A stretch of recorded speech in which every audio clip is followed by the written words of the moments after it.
हिंगोली लोकसभेच्या निवडणुकीमध्ये यावेळेस बाळासाहेब ठाकरे यांच्या विचाराचे 3 शिल्लेदार उतरले आहेत आणि त्यापैकीच एक शिल्लेदार आहेत आपल्यासोबत doctor BD. Chavan. Doctor BD. Chavan यांनी काही दिवसापूर्वी उद्धव बाळासाहेब ठाकरे शिवसेनेचा राजीनामा देऊन वंचितमध्ये प्रवेश केला आणि वंचितमध्ये प्रवेश करून ते आता वंचितची उमेदवारी घेऊन हिंगोली लोकसभेच्या निवडणूक रिंगणामध्ये उतरले आहेत. ते बोलण्यासाठी आपल्यासोबत आहेत. डॉक्टर साहेब, काय सांगाल? खरं तर महायुतीकडून, महाविकास आघाडीकडून आणि वंचितकडून तिन्ही जे शिल्लेदार आहेत ते बाळासाहेब ठाकरे यांच्या विचाराचे आहेत.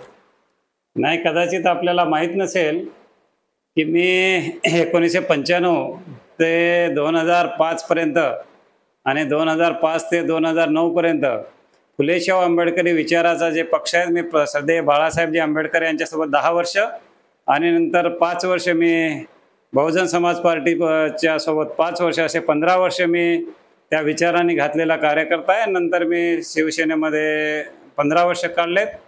त्यामुळे मी पूर्वाश्रमीत जे आहे, मी पूर्वाश्रमीत हे फुलेशाह आंबेडकर आणि बाळासाहेब आंबेडकरांना मानणारा एक कार्यकर्ता आहे.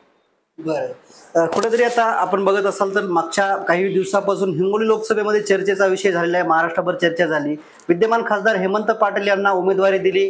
उमेदवारी ती रद्द करून आता त्यांच्याच शिंदे शिवसेनेमधील बाबूराव पाटील कवळीकर यांना मिळते. या सगळी गोष्टीकडे आपण कसं बघता? आपल्याला कदाचित ज्ञान असेल की ज्या उमेदवाराला त्यांनी त्यांच्या विरोधामध्ये उमेदवारी दिली त्याचा जन्मच घातले खऱ्या अर्थानं हेमंत पाटलांनी. आणि हेमंत पाटील यांना उमेदवारी तुम्हाला द्यायची नव्हती तर त्यांची उमेदवारी पहिलेच कापून टाकायची होती. आणि एक वेळ उमेदवारी द्यायची, त्याला 7-8 दिवस काम करायला होतं, यंत्रणा लावायचे आणि सरेआम त्यांचा अपमान करायचा उमेदवारी कॅन्सल करून. आणि त्यांच्या इकडे कार्यकर्ते आहेत, त्यांचे पदाधिकारी आहेत, त्यांचंही काम आहे, त्यांचंही नाव आहे, त्यांनाही सन्मान आणि इज्जत आहे. म्हणजे अशा भले जे काय, आता तुम्ही असं जर म्हणा तर शिंदे गटाने ज्या महाराष्ट्रामध्ये उमेदवाऱ्या दिल्या हे काय सगळ्या निवडून येणाऱ्या थोडीच आहेत. हे निवडून यायचं नाही याचा त्या उमेदवाराच्या भरोशावर आहे. पण हा हेमंत पाटील यांचं सरेआम अपमान आहे आणि या अपमानाचा बदला निश्चितपणे ते घेतल्याशिवाय राहणार नाही. त्यांचा अपमानाचा बदला घेण्यासाठी एकमेव वंचितला मदत करणे हे अत्यावश्यक आहे असं मला वाटतं. आणि तेच नव्हे, खूप असे लोक आहेत जे वंचितच्या सोबत निश्चितपणे त्यांना सहकार्य करेल. म्हणजे कुठेतरी हेमंत पाटील यांचा अपमान झाला आणि ते अपमान झाल्यानंतर हेमंत पाटील वंचितला मदत करतील असं तुम्हाला वाटतं का? तुम्ही म्हणताय तसं? नाही, मला मदत करायचा विषय नाही. त्यांना कुठंतरी अपमानाचा बदला तर घ्यावा लागेल. अपमानाचा बदला घेण्याचा एकच मार्ग राहिलाय आता, तो म्हणजे वंचित बहुजन आघाडी. कारण आमचं जे पक्ष आहे या पक्षात आम्ही जात पात धर्म काही पाहत नाही. आमच्या पक्षाने ओबीसीला उमेदवारी दिली, आमच्या पक्षाने मराठा समाजाला दिली, आमच्या पक्षाने लिंगायत समाजाला दिली, बंजारा समाजाला दिली, मायक्रो ओबीसीला दिली, आदिवासीला दिली, मुस्लिम समाजाला मोठ्या प्रमाणामध्ये वंचित बहुजन आघाडीने उमेदवाऱ्या दिल्यात. त्यामुळे सर्व व्यापक सर्व समाजाला घेऊन तळागाळातल्या लोकांना ज्याला इच्छा आहेत त्यांनी उभं राहावं असं बाळासाहेबांनी ठरवल्यामुळे या ठिकाणी सगळेच लोक आम्हाला मदत करतील. तिकडे महायुतीमध्ये ही बंडखोरी झालेली आहे. भाजपच्या 3 दिग्गज नेत्यांनी फॉर्म भरले आहेत. भाजपा परवारी जे आहेत लोकसभेचे रामदास पाटील सुंताळकर यांनीही भरला. त्यानंतर माहूरगडाचे मंत श्याम भारती यांनीही अपक्ष फॉर्म भरला आणि भाजपचे माजी जिल्हा अध्यक्ष यांनीही फॉर्म भरला. या सगळ्या गोष्टीचा तुम्हाला काय फायदा होईल आणि तुम्हाला कसं वाटतं या सगळ्या गोष्टी? ज्या लोकांनी हे नॉमिनेशन दाखल केलेले आहेत ते पक्षाशी एकनिष्ठ असलेले लोक आहे. आपण लक्षात घ्या, भारती साहेबासारखं, त्याच्यानंतर सोमटणकरांसारखे हे जर भारतीय जनता पार्टीचे लोक फॉर्म भरत असतील तर त्यांच्यावर किती मोठा अन्याय या लोकांनी केला आहे हे तुम्हाला सांगणं फार कठीण जाईल. त्यांच्यावर फार अन्याय केलाय.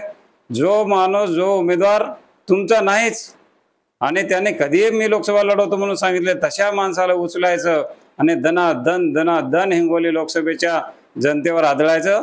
जसं मागच्या वेळेस झालं, त्याच्या पूर्वी बी झालं, नेहमी तेच होत आहे.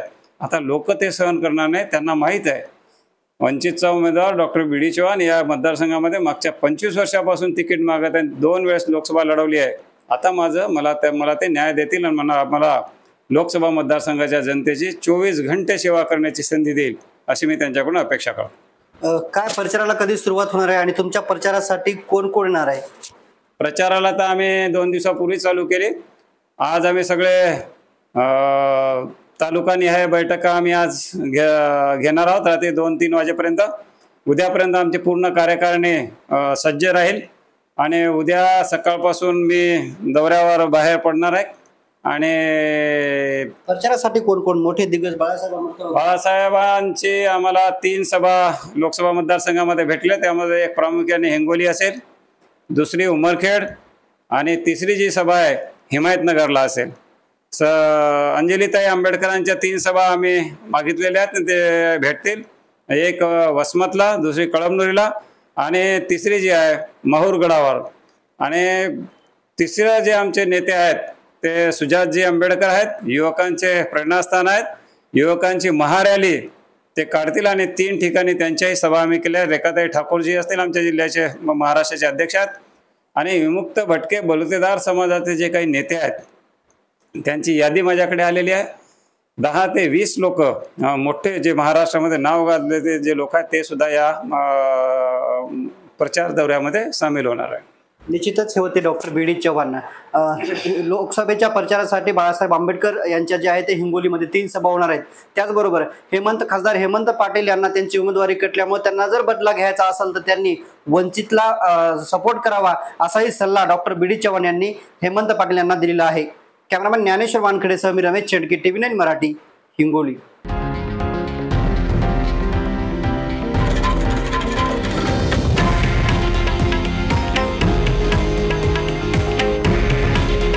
हे आहे देशातील नंबर 1 न्यूज नेटवर्क आणि आपण पाहत आहात TV9 मराठी. काळजी तुमची, हित महाराष्ट्राचं.